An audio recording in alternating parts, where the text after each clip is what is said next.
Dr. Charles Shidlofsky. I'm in Plano, Texas. I'm the current president of the Neuro-Optometric Rehabilitation Association. And DeAnn is a wonderful past president of the same association. I've been involved in neuro-optometry for a good part, probably the last 20 years, working with traumatic and acquired brain injury patients, neurological injuries, things of that nature. But I'm also a founder and past president of the International Sports Vision Association. And that organization works a lot with athletes. I think really what happened was as we continue to evolve our protocols in the neuro-optometric world, I had the opportunity to attend a meeting with DeAnn last year and was introduced to Vielight technology, and she told me all about it. And when I got back, I purchased one, and we've been using it in our clinic ever since very successfully. So I'll let DeAnn take it from here. Thanks, Charles. Well, I certainly appreciate this opportunity. And first of all, Vielight, thank you. In my email, if there's any questions, you can certainly contact me personally. I answer everything there is. We do have a website out that gives some education as well. And I do have a book on foundations of neuro-optometric rehab on Amazon, and you're welcome to take a look at that. I think the biggest thing that led me down this path is that why does one person recover from their injury and the other person does not? You can have two people that have identical injuries to their head. They can have the same symptoms, and one can fully recover and the other one does not. And so it got me looking at different kinds of things for these persistent symptoms lie in the inability of that person to recover. So I began looking more closely at what things I could add to my therapies to help fix the repair process for these folks to be able to get better faster. So in fixing that repair process first, we had to look at if we didn't properly do that, then pushing an intensive rehab like vision rehab or vestibular or cognition could backfire. And that's why so many patients have a leading increase in, say, fatigue, dizziness, headaches, and they get a regression. And so we had to start looking at how could we stabilize the nervous system, and what would that stabilizing mean? We had to reduce inflammation. We had to take a look at that mitochondrial function. And so we wanted to make sure that the brain could get into a better state. So the first thing that I started looking at is how can we support and optimize that brain's repair process before we started any type of intense therapy. And so by looking at the energy availability or inflammation control or talking about neuroplasticity, we had to really get down to autonomic nervous system disorder. So in my patients, I was seeing a lot of autonomic disorder or a lot of autonomic dysregulation after a concussion or traumatic brain injury. So without these foundations, the rehab efforts that we were doing would become ineffective. And so came across Vielight, and because of that photobiomodulation, started using it on some patients to see whether or not I could get the patient to respond a little bit quicker, better, faster to any type of therapy that we did. So Vielight, of course, supports this stimulation of the cellular energy production. It looks at reducing that inflammation, and it supports that neuronal connectin. So when we look at energy availability, we're really looking at that ATP production. And for us, we need to have that for the visual and the vestibular pathways to have that energy to be able to rehab them. And so what we discovered, at least I do a lot of concussion work, is we found that by starting out with, say, photobiomodulation, we could find that they could accelerate their recovery from their concussion. Literally, I would have patients come in with grass stains on their knees from a sports injury, and we could begin doing a particular therapy of photobiomodulation or syntonics in order to upgrade that brain energy deficit and to get those visual processes going. Charles? I think you made a point at the very beginning. You said you have a situation where you have two patients, dental injury, yet their recovery process is different. And that really brings us to the concept of inflammation, because neuroinflammation is really the driving force behind that. And what controls inflammation? And I think we have to understand that there is a genetic predisposition with inflammation that we have to think about. So some people turn on inflammation rather fast. Some people can't turn off inflammation. So if you want to think about it, think of the person who gets a mosquito bite. One person gets a small little welt, and this other person, their arm blows up really big, right? The same mosquito bite, but once again, two different responses. So obviously, how an individual deals with inflammation is why people recover at different rates. So now that we have that understanding, where does Vielight come into this whole process? And where it comes into the process is it's anti-inflammatory effects. And it's going to reduce neuroinflammation in the optic pathways, the cranial nerves, the brainstem. Remember, don't forget, the eye itself is derived from fetal tissue, from brain fetal tissue, that is. And so really it's an extension of the brain, if you want to think of it that way. And so when we start affecting the brain using the red light from the Vielight, that's where you're going to get that reduction in neuroinflammation from that process. And then, of course, when we have the visual vestibular integration, you're going to reduce visual stress. We're going to reduce visual fatigue, decrease sensitivity to light. And obviously, these are things that are seen very, very commonly in post-concussion vision disorders. So I think these are some of the important information that we have to understand. And what drives a lot of this whole concept is what we call neuroplasticity.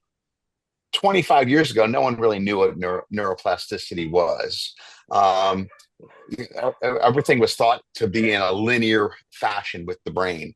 And then we discovered, 25, 30 years ago, that really the brain acted like we were trying to create artificial intelligence by creating neural networks. So when you have these neural networks that take place, that how those networks arrange and fix themselves is really what neuroplasticity is about. So when we use a device like Vielight, what we're doing is stimulating those brain-derived neurotrophic factors and enhance synaptic plasticity. So when we start doing that and we're getting changes in the brain, okay, we're changing the neural function, we're making new connections. So we're restoring, and by doing that, we're restoring oculomotor function. We can smooth out oculomotor skills. We reestablish saccadic control and smooth pursuit control. And then also, because obviously if we're restoring oculomotor function, we're also going to aid in convergence and accommodation. So our ability to converge and diverge our eyes, because one of the biggest things we see in neurologic injury is convergence insufficiency. So if we can, once again, as we start fixing these things, as this neuroplasticity comes into play, convergence and accommodation are functions that get better. And then once again, the cortex has an opportunity to reorganize that way. And so it creates adaptations, and that can help things like visual field defects. Visual attentive defects also can be improved when we have this cortical reorganization. Then the next thing is we talk about autonomic regulation. Okay, and in autonomic regulation, the Vielight is really helping us shift that autonomic nervous system toward parasympathetic dominance. Let's think about that. When you have a person who's had a neurologic injury, typically what will happen is their sympathetic system will go into overdrive. Okay, and their pupils will get large, which also makes them more light sensitive, but that's part of the problem. But the heart rate changes, things like that. All these things are happening when you have a neurologic injury such as a concussion. However, what Vielight does is it kind of pushes us over to the parasympathetic side, and reduces that sympathetic overaction. And it's going to change the way we deal with vision motion sensitivity as well. Okay, people who had concussions, for example, have a lot of sensitivity to motion, and this will quiet that sensitivity down. Another big problem we see is dizziness, and with dizziness, dizzy patients are some of the most challenging patients there are, because their lives, it affects every aspect of their lives. So it's important to think about how can we modify and decrease dizziness effects that affect these patients, and certainly by creating autonomic regulation, you're going to stabilize the dizziness and make them feel a lot better. And the same thing can be said for headaches as well, because headaches are also another big problem we have with neurologic injuries. And certainly if we can decrease the frequency of headaches, decrease the severity of headaches, it makes a huge difference on the patient's daily activities of daily living. So a lot of times what we'll do is we'll start out and maybe do a couple sessions before they even start therapy, just to kind of get that regulation in place. And then we actually have our patients wearing it while they're doing vision rehab in our office. So we'll have them set up with the device on. They may do, like synaptic sensory station. They may do, a light board of some sort. They may do other activities while doing that. So it could be very, very helpful and handled at the same time as neurovision rehabilitation. But obviously, when we do neurovision rehabilitation, we're also treating the vestibular system. So in vestibular rehab, it can be very beneficial. And then obviously, the vision system rarely acts alone. Okay, it has its cohorts, and its cohorts are the other senses of our body. And so one of the most important things that I always talk about is you have three basic foundational elements. You have auditory, you have vision, and you have sensory motor. And we have to integrate those things in order to be able to learn properly. And so what this allows us to do is have that multisensory integration to start occurring more readily, more rapidly. So why does this matter? Well, certainly it's going to enhance neurovision rehabilitation. Okay. It's going to make us more effective at doing what we do on a regular basis. And when we're doing what we say is optimize key neurological functions, support energy production, inflammation control, neuroplasticity, autonomic regulation. Those are all things that we're trying to optimize. I think also what happens sometimes is there are other things that may be affected by this as well. Things like autophagy may be affected by this as well, because it makes our cells actually more efficient. So it allows the autophagy to take place more effectively and more efficiently. It improves that visual motor integration. Once again, we talked about it before, that oculomotor control, improved visual attention, improved visual spatial skills. DeAnn and I talk about it all the time. What's important, obviously, the vision system has to answer three questions for us every day. What is it we're seeing? Where is it in space? And lastly, where am I in space? And the truth is that third question is the big bugaboo. Because when people have a concussion and they go into sympathetic overload, they collapse space and become hyperfocalized. And what we're doing here by opening up and allowing this better control, and it's actually opening up our visual attentive zones so we can process information more efficiently and more effectively. The next thing on here is boost balance and coordination. Certainly that plays a role in this. So aiding in vestibular function, postural stability. And I balance test virtually all of my patients. And I can tell you that we've done balance testing, and then we'll put the Vielight on, do a couple sessions of Vielight, and I'll rebalance test them, and we can see a change in their overall balance. So it really does make an impact on it. Lastly, accelerates cognitive and functional recovery. Certainly, as our brain becomes more efficient, it allows the cognition system to ramp up a little bit and get improved. So typically, when we do this combined with a neurovision rehabilitation program, we always tend to see an improvement in cognitive abilities. So Vielight supporting neurovision rehabilitation. So we're optimizing that eye-brain connection for post-concussion recovery, stroke rehabilitation, neurodegeneration support. Even things like Lyme disease, things like some of these other disorders like Parkinson's syndrome, things of that nature. Those are some things that could certainly benefit by Vielight therapy. And once again, the whole idea of it is to decrease neuroinflammation to accelerate recovery. That's kind of how I always look at it. Anything I can do to decrease that neuroinflammation is going to allow for recovery. And I'll add something to this also, because I did some studies on visual snow syndrome, and we're using it with our visual snow patients a lot, because what we're doing with it is we're, once again, making the system more efficient, decreasing that stimulation of that sympathetic nervous system, and it's allowing them to heal quicker and not feel the effect of the visual snow on their system as readily and as really affecting their lives in such a dramatic way. But going back to concussion, go back one there real quick. Going back to concussion, light sensitivity. Once again, it reduces neurogenic inflammation, regulates autonomic function, decreases photophobia and visual discomfort.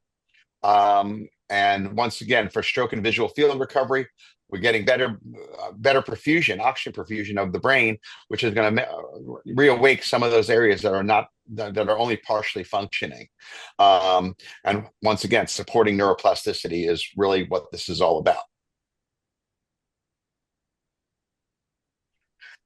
So how Vielight supports eye-brain connection and recovery from neurologic disorders. And there we put in visual snow syndrome. We've definitely seen some major benefits with it. Lyme disease, vitamin deficiencies, connective tissue disorders. One of the more interesting vitamin deficiencies I've worked with, I've had about 5 beriberi patients, which is vitamin B1 deficiencies, and they have a lot of neurological symptoms related to it. It's the associated disorder to the beriberi that causes the neurologic issues, and we've seen some benefits in using things like Vielight technology with it. Long COVID and post-viral syndromes, and even not only long COVID, but vaccine-related neurological dysfunction. During COVID, we not only saw this hyper neuroinflammation that was related to the COVID, but we were also seeing inflammation related to vaccine injury. It can go both ways in that respect. And then other neuroimmune and inflammatory conditions, certainly anything that creates inflammation and anything that creates neuroinflammation can be manipulated, certainly by using Vielight technology. So this photobiomodulation reduces that neuroinflammation, supports the neuroplasticity, and restores that autonomic balance. And that's where it's most powerful. So as Charles was talking about the autonomic nervous system, for me, if the simplest way to think about it is the sympathetic system's always on. And if we use heart rate variability or something to be able to judge how our autonomic nervous system is functioning, often we find that we have too much sympathetic and not enough parasympathetic, which indicates that perhaps the brain is not working as well as it should, because the parasympathetic system and the vagus nerve tend to be more tempering or more controlling of that sympathetic system. So when we realize that through vagus nerve and heart rate variability, that we can regulate that autonomic tone and we can get that vagus nerve stimulation, we can better work with those patients because we're able to facilitate the oscillation or the movement in between parasympathetic and sympathetic system to be more of a flow. And so by having that nervous system being regulated, we have less visual fatigue.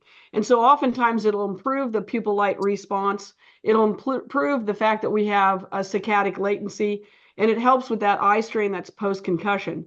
And so we integrate the Vielight with a lot of our multi-sensory therapies where we might use PMF, which is a pulse electromagnetic field. We use a lot of frequency. 95% of our body is frequency and about 5% is chemical.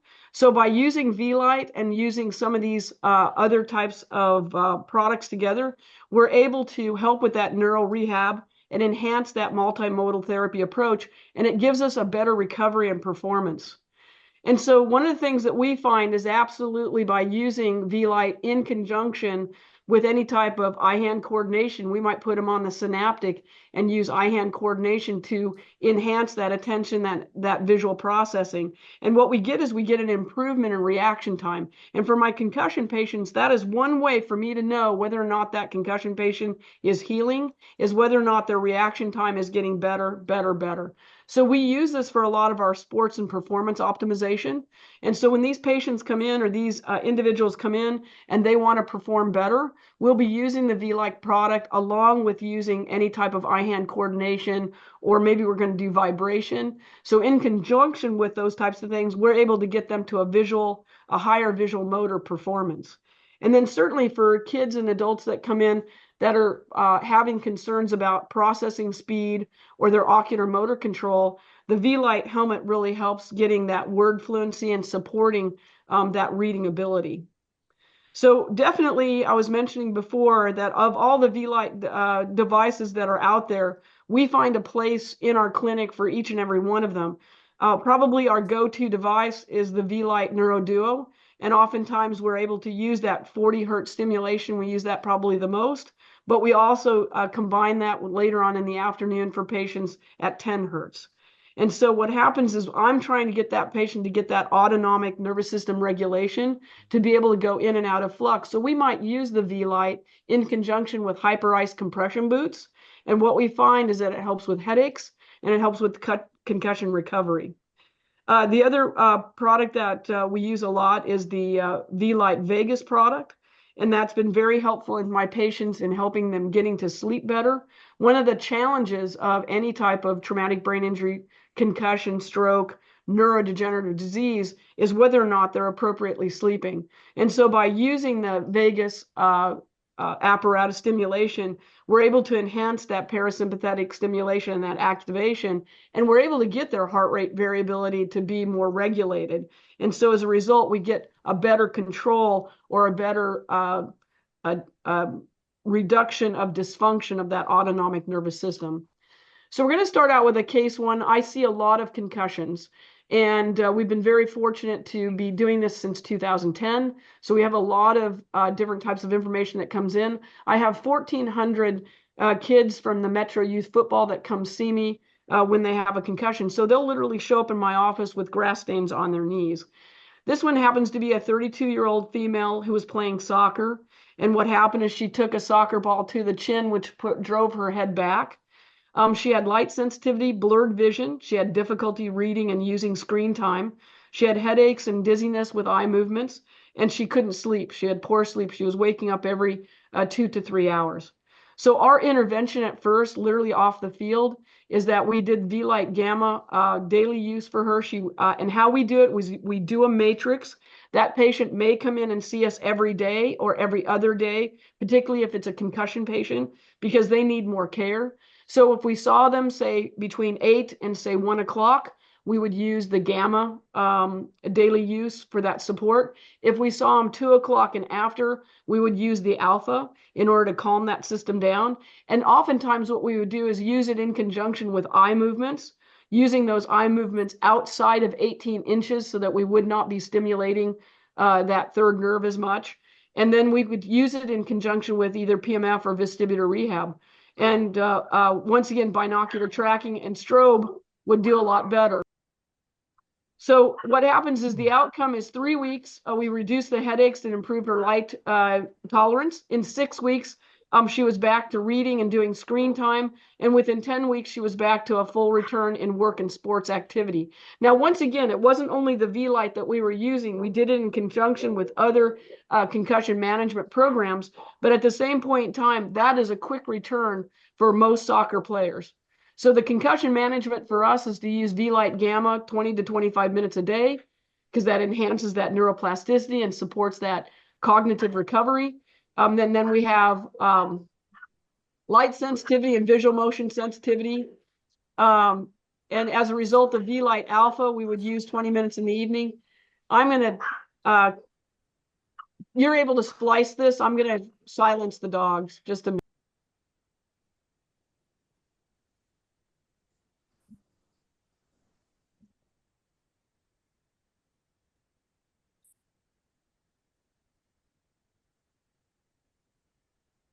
How are we doing for time, guys? I think we're doing pretty good. Yeah, okay. It's looking good.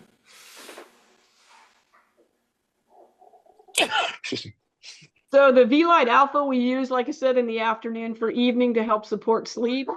We have, once again, some sleep aid stuff that we'll talk about, like melatonin, or maybe they'll use a different kind of product like Brain Tap or Mind Alive to help relax that system.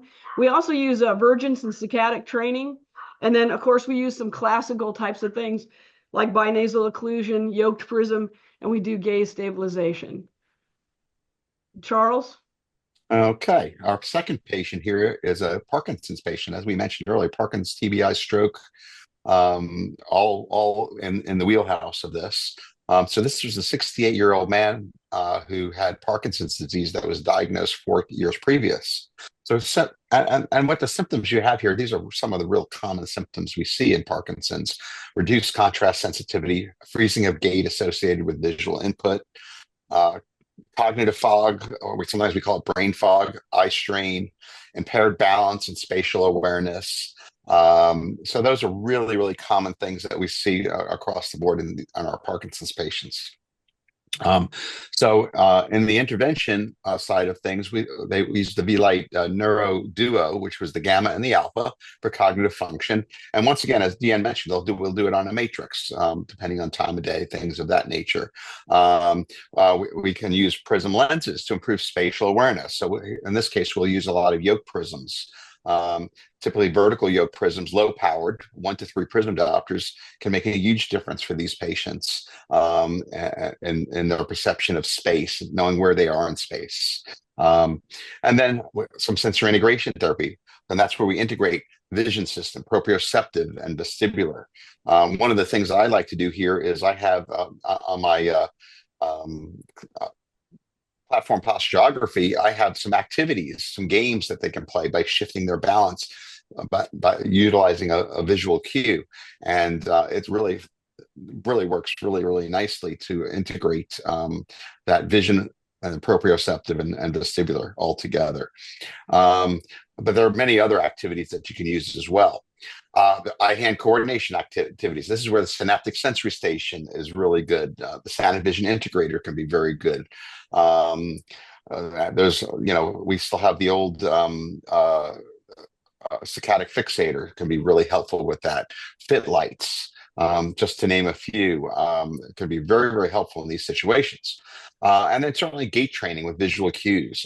Once again, having them walk and watching them walk, using some yoke prisms with walk, things of that nature can be very helpful. But we have to get them to do this to minimize those freezing episodes. So ultimately, when we completed after 4 weeks, we noticed improved visual tracking and reduced cognitive fatigue. And that's a huge step forward for them, even at this short time period, because once again, we're improving energy. So they're able to sustain more throughout the day even at that 4-week time period. And then we hit 8 weeks and they had enhanced balance and fewer freezing episodes. Once again, further improving balance, further improving their quality of life. And at 12 weeks, increased contrast sensitivity and smoother gait. So getting them back to a much more functional life is really what this is all about. And that's kind of how we utilize this.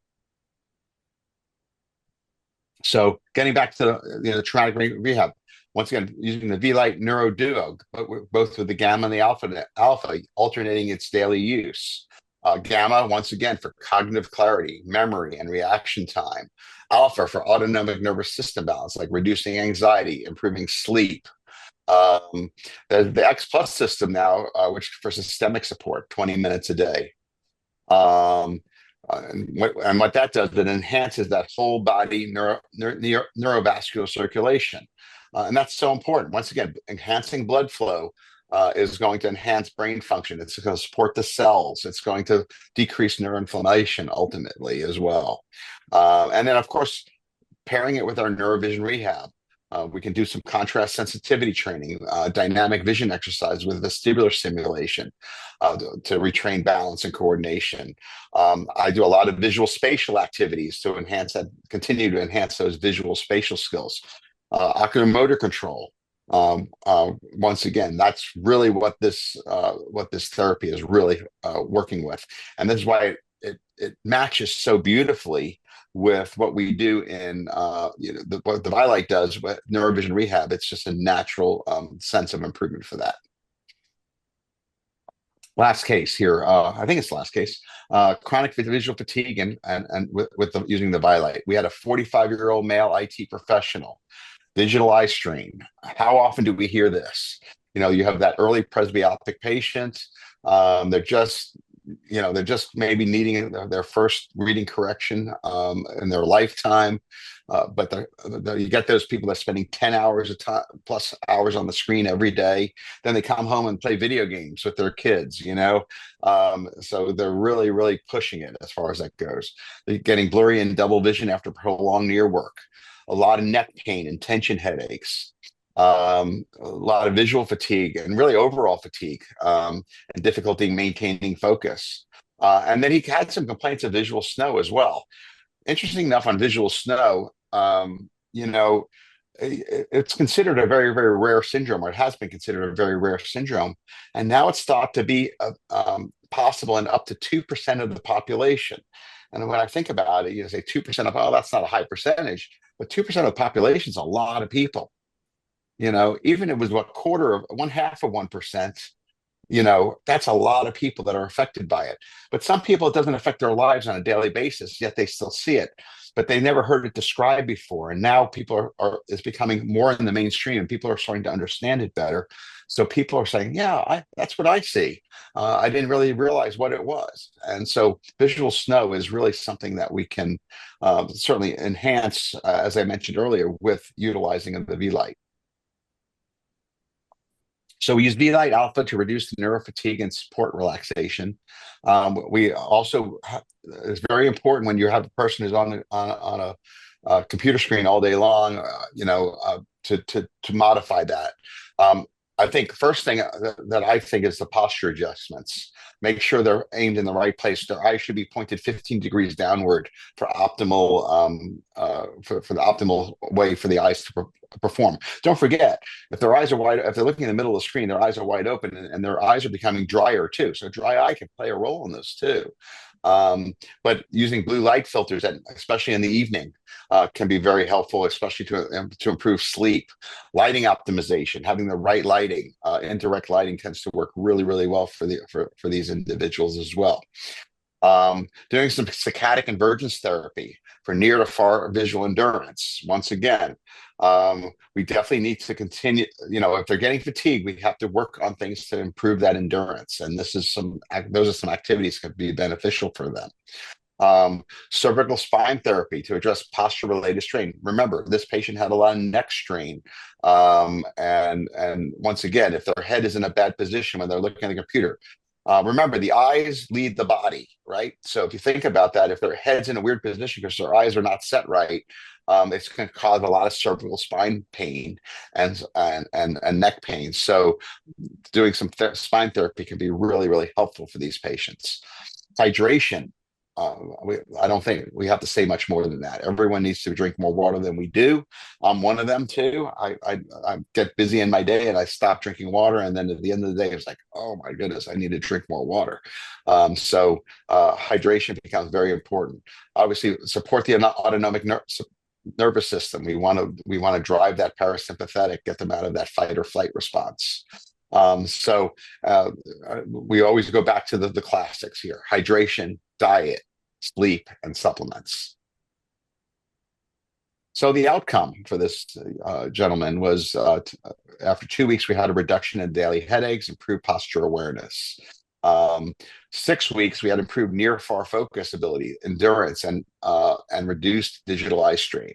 At 10 weeks, he's able to sustain visual performance for longer time periods and optimize his workability. And guess what happens when you optimize workability and work habits? What ends up happening is that productivity gets better. And guess what? Your employer tends to like higher productivity. So it allows them to perform better at their job. So for chronic fatigue and overload, once again, just to sum it up, Vielight Alpha, daily use in the evening, that's going to promote that sleep. Relaxation, reduced eye strain, enhanced focus. Doing it 3 to 4 times a week, and that's going to aid in systemic recovery from prolonged screen exposure or neurofatigue, And once again, we have to pair it with neurovision rehabilitation. These things work best when they are paired together. So do some near far accommodation therapy to maximize their ability to accommodate. Pupillometry and autonomic nervous system assessments. I have a little pupillometer on my phone, and I'll check their pupils. I'll see how they respond to light. And you can do it before you treat them, and you can do it at the end of treatment and see how it changes things. So there's easy ways to measure this nowadays. So for me, using the Vielight, enhancing the neurovisual rehab optimizes my ability to be able to do those neurological functions and get that patient better. And so we do energy, it does inflammation control, it does neuroplasticity, and it does that autonomic nervous system regulation.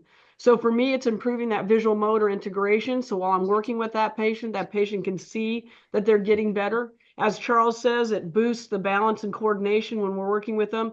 And the key thing is we're accelerating the cognitive and functional recovery in all of our patients in concussion, traumatic brain injury, or stroke. So in optimizing the brain, that's how we get vision and vision therapy to help get our patients better. So healing isn't about restoring function, it's about unlocking new potential. And that's the way my patients feel. And so by coordinating Vielight with our neurovisual rehab and hitting those targeted therapies, I'm able to accelerate recovery, resilience, performance. And so the future of neuro rehab is here, and a little bit corny, but let's be ready to take the next step. And I think Vielight and adding that to your neuro rehab therapy would be ideal. Charles? Yeah, I really can't add much to that. I mean, I think DeAnn said it all there. Once again, it's really, really important that we look at other therapies beside what we learned in school, beside what we're learning at meetings. We really need to kind of take this to the next level. And there's so many new things out there, so many new technologies that are coming down our way. I remember going to a meeting 5 or 6 years ago and learning about brain tap, and we immediately brought it into our practice, and it became a big part of what we do. This last year, we brought in Vielight, and it's enhancing what we're doing. It's making it us better at what we do. It's making the patient get better faster, and once again, if anything we can do like that to enhance a patient's life and get them on the road to recovery faster is good news for the patient. So Dr. Lim, thank you very much for this opportunity. We appreciate it. Absolutely, Dr. Lim. Thank you. Thank you, and Austin and everybody for inviting us to be here and letting us talk a little bit about what we're obviously very passionate about, and this therapy that can be a great adjunct to what we're already doing. Thank you so much, both of you. This is really exciting. Actually, a lot of what you had to say to us is not unsurprising, based on a lot of research that's going on in the University of Utah and Brigham Young University, where we've been looking at athletes and ex-athletes with repetitive head injury, and we've also looked at so-called healthy athletes who are playing football, and the word healthy is in inverted commas, and we've been very fortunate that they've been measuring reaction time, processing speed, mood disorders, cognitive processing, balance, gait, all of the things you're talking about that you've been experiencing. They're not by accident. We can see that there have been 45 ex-athletes and I think 30 football players have gone through these processes. So it's really great to see this in action. Now I am happy that we've got Dr. Lou Lim here to join us, because many of you who've just come into this and watched this presentation, you're probably thinking to yourselves, well, how does this all work, or why? And we're happy to have Dr. Lou Lim explain a little bit more deeply some of the mechanisms of photobiomodulation and the related research that's actually what's going on beneath the surface to make all this happen. Thank you, Peter. Well, first of all, this is wonderful work by DeAnn and Charles. The audience need to know that we have nothing to do with all the discoveries. It is just wonderful to hear. I guess what we did was just unleash the tools, and they discovered the stuff that we kind of hope that people will find. We don't actually make the claims until we get regulatory approval for this stuff.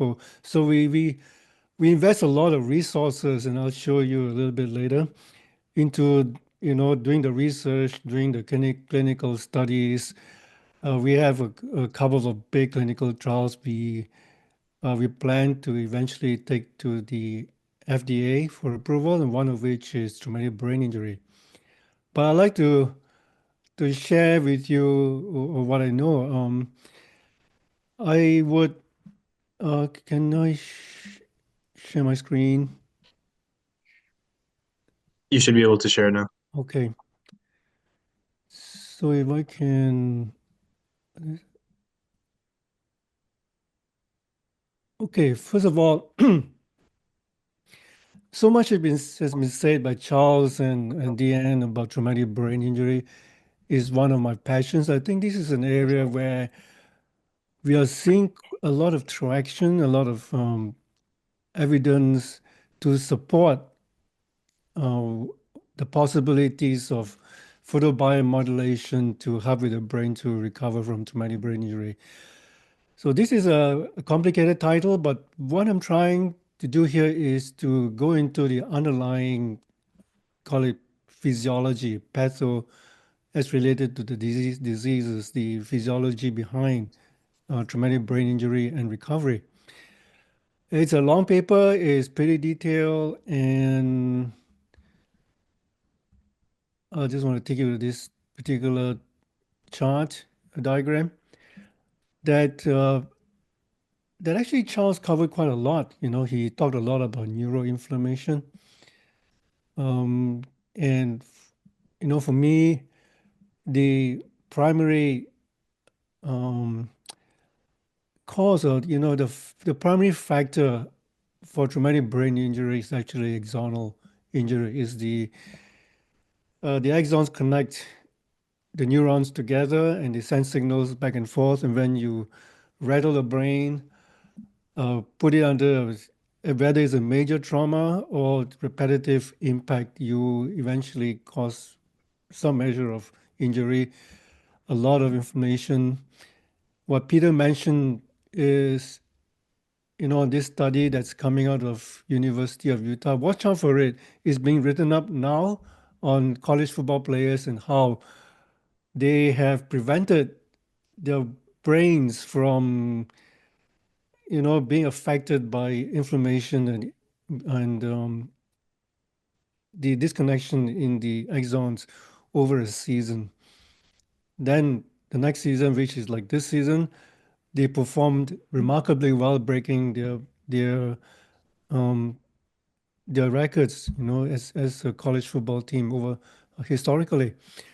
So I think it's to do with helping the brain to be resilient and not be chronically affected by brain injury.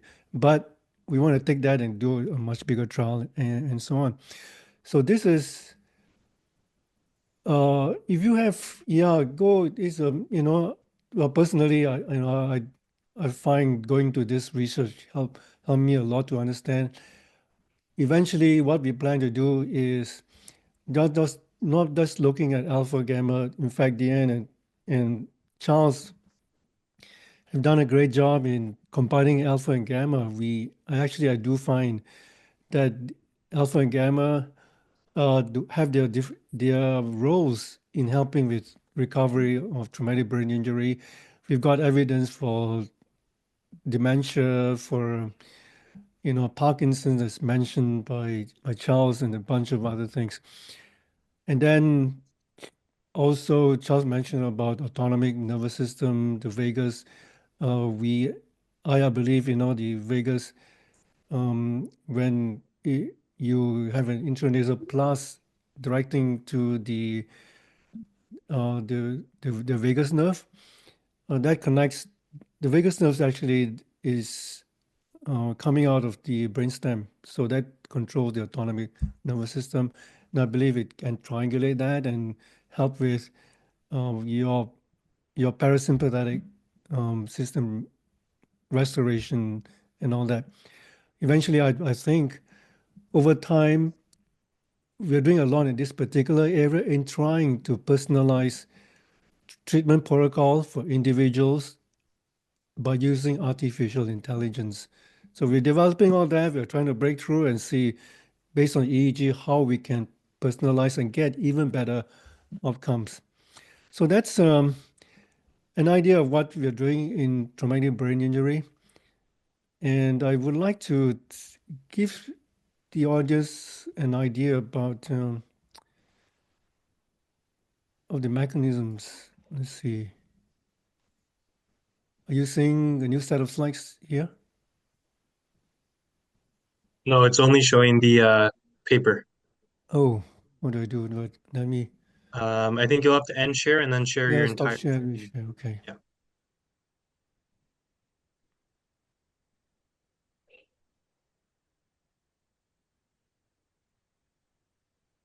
Are you seeing this? Do you see slides? Yep. Okay, great. Now we have talked about outcomes and resolution of symptoms and so on. What is it that's happening underneath, and how is this working? This is covered quite a lot in the paper, but I want to very quickly go to.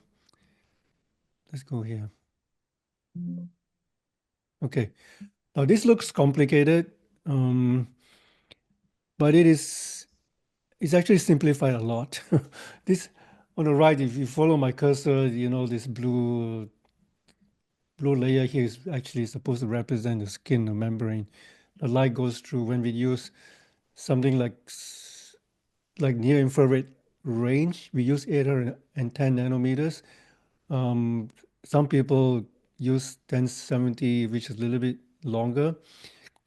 We plan to incorporate that sometime in the future with these two wavelengths, but eventually, the one we're using now, near infrared at 810, gets to the mitochondria, which is kind of represented here, and now it does a few things. One of which is releasing nitric oxide back to the body to relax the blood vessel walls, which you can call it vasodilatation.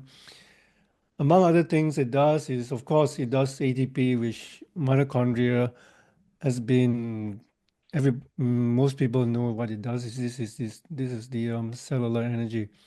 Now, the other thing it does is, a few processes that lead to the activation of transcription factors, which is helping your genes to express better. Now, on the left is the electron transport chain, but I want to simplify it a little bit more. Well, just say that it goes through this the process in the whole thing is the respiratory chain, but the electron transport chain has these various terminals that eventually leads to these physiological outcomes, including eventually the gene transcription factors. But we want to see what it does really, I mean, at a higher level in terms of resolution of symptoms. There are quite a number here. Again, I've covered them all in the paper. This came out of a lot of work that the photobiomodulation field has done over the years.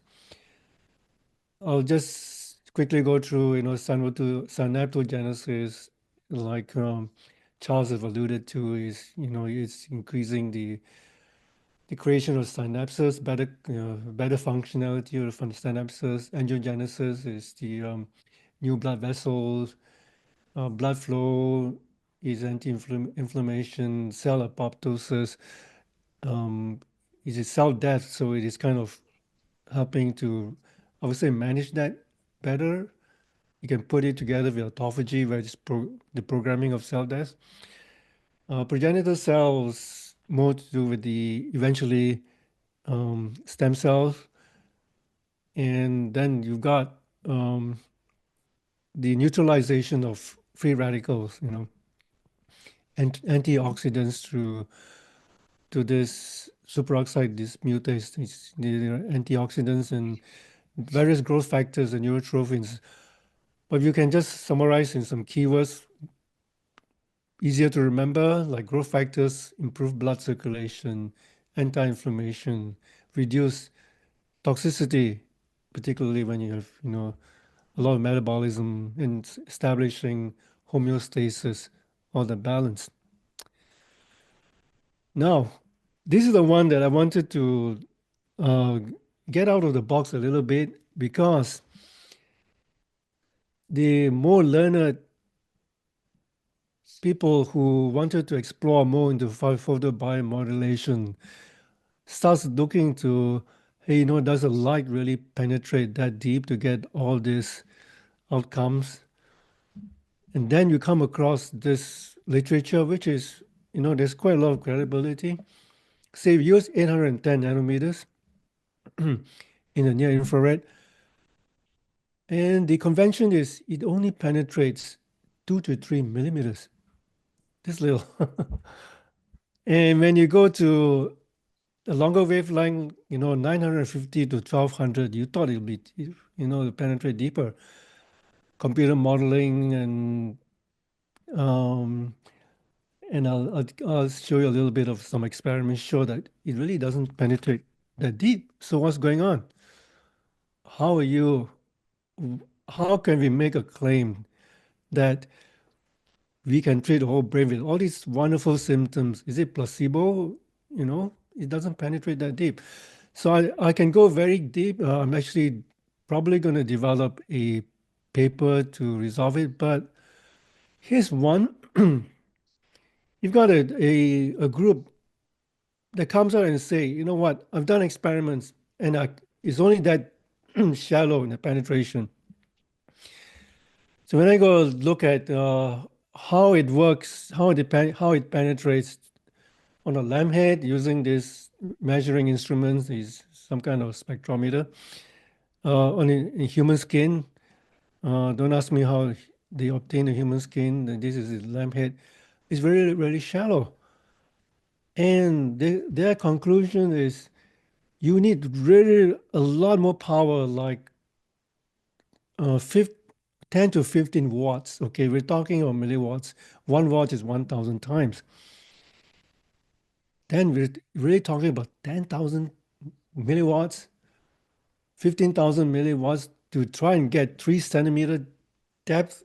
This is what they believe is necessary to get all these outcomes. And they were looking at depression studies. So what's going on here? Now, I want to show you that you got to remember that people were making mistakes in trying to measure the depth on dead tissues. Dead tissues are just dead tissues. There's a lot going on in a living organism. There is I'll very briefly touch on those, and I'm working on trying to explain it. But let's just look at data. So we are actually we finished collecting data in this study at Baycrest Hospital at the University of Toronto, using the fMRI imaging. This is the MRI scanner. Subject here with one laser up the nose and one on the forehead, like this. Now let's look at what we're getting and what kind of power per square centimeter is getting what. I'm showing you here preliminary data that has been presented. So, with respect to all the co-authors and investigators, I will show you what's been presented publicly. But we have a lot more data. So early data has shown this, and this is actually being supported in the paper. There's a lot of analysis being done right now, but this is what I can show. So within 3 minutes, 4 minutes, 5 minutes, with one diode, laser diode in the left intranasal and one on the right, we're seeing extensive global response from the brain when you measure in terms of cerebral blood flow, and what they use in fMRI very commonly is BOLD, or blood oxygen level dependency imaging, which reflect the activity in the brain. Now, again, I go back to your early data. We had two wavelengths, commonly 810 or 808 nanometer and 1064. And we're looking at what is the optimum, where are we getting this huge brain response? In fact, at 810 nanometers, what we commonly use, and this is just in the nose, we are getting 2.5, more than 2.5% response from the brain when we pulse it at 10 hertz, at only 9 milliwatts. So you don't actually need like 10,000 or 15,000 milliwatts, just 9.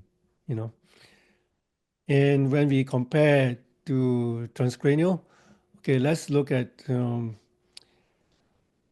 at at, uh, at 1064 nanometers.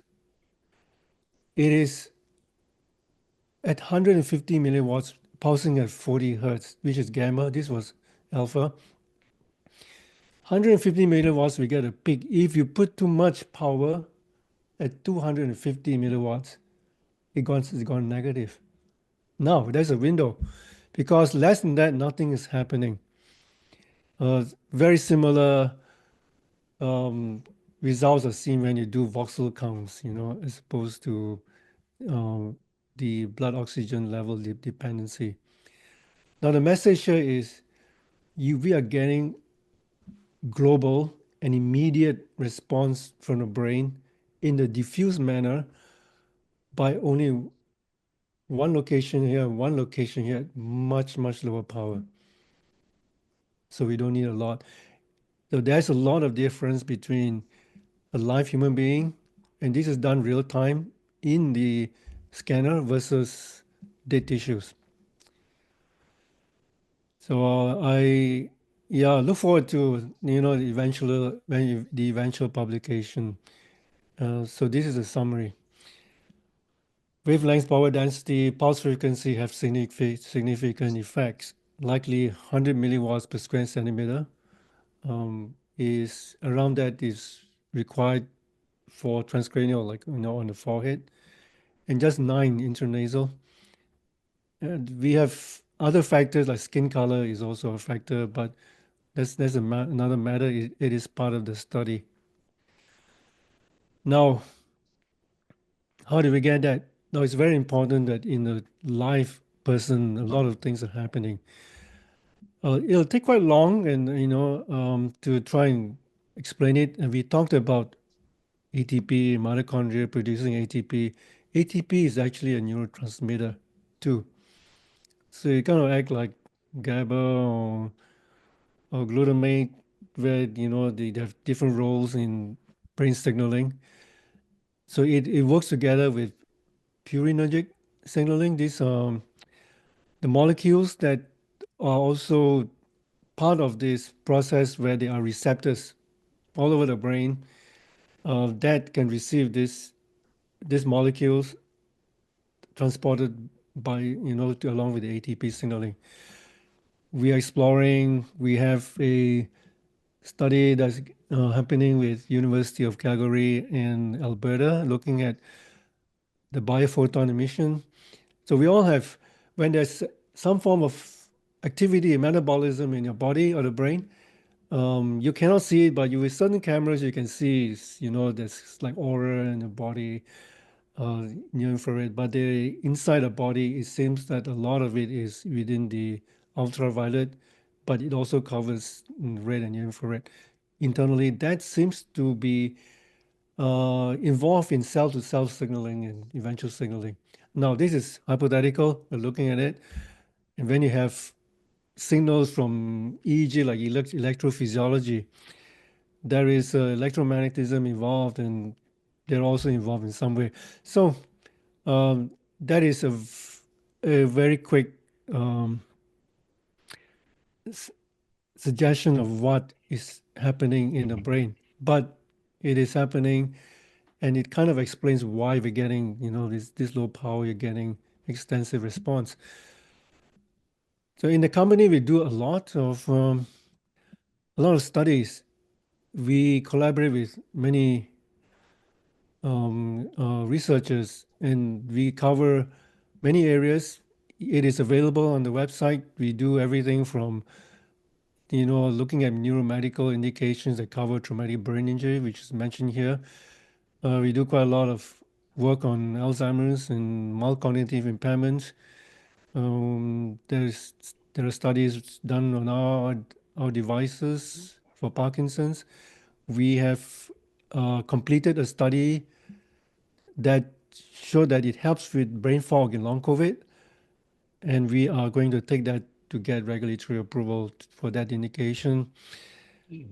So there are, Gavo illness. There are a bunch of other things we're doing. We're doing this other studies, and we got this is upper respiratory tract infection recovery from acute COVID has been approved by Health Canada on the X Plus. To do that now, acute is not a thing anymore. So we're looking at long COVID. There is sports. You will see this coming out of University of Utah, particularly. We're doing quite a lot of work on meditation and try to translate it to, improving the functions of normal brains.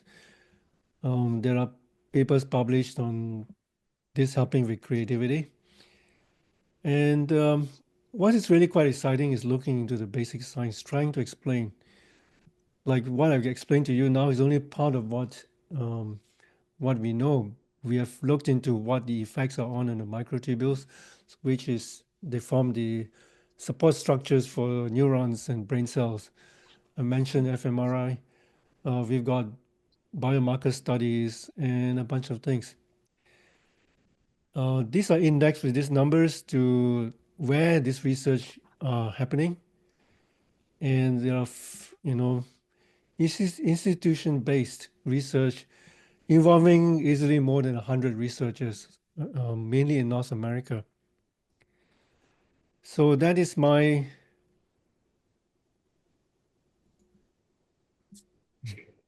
summary. I hope I've not gone too much into too much depth.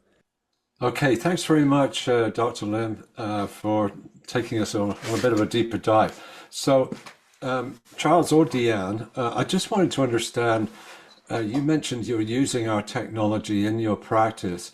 Are the patients ever taking devices home, or do they leave with them, or is all the treatment in your clinics? So unfortunately, right now, just because of the cost of the piece of equipment and the fact that the piece of equipment is fairly delicate, it's not very practical to send it home. We do a lot of at-home therapies, and it's amazing how much doesn't come back in its original shape. So there's absolutely no way to send this home with someone. So it is done in the clinic. However, we do encourage people to go to the website and to take a look, and that it is something that they could purchase themselves, and we would teach them and counsel them how to use it. But it's not anything that we can right now have them take out of the clinic and make an assumption they'll bring it back in any type of shape. Okay. Similarly to the DeAnn, the same thing. We do most of it in clinic. However, I've had a couple patients come to me say, "Hey, I want to get that," and we'll direct them to the website, and they can purchase it directly on the website. Yeah, they should also know that there's a discount structure they can get as long as, from Neuro members become referrers of Vielight. So your members can call us about the referral agreement, and that would probably help ease the pain a little bit there. So please let them get in touch. And yeah, I mean, that was the main question. I guess where do you see the future of this, and how I mean, are there any future versions of the technology you wish you could have? I mean, you seem pretty happy with what you got, but are there any missing pieces that we should be thinking about? For myself personally, actually, I think how most of us come into with certain products is that we use them ourselves. And so we find that something's happening or occurring for ourselves, and we're wanting to do something to help our brain or help our body do better. And that's pretty much how I came off the discovery, is that I wanted better performance for the things that I was doing, and then realized that it translated into being able to use it with my patients.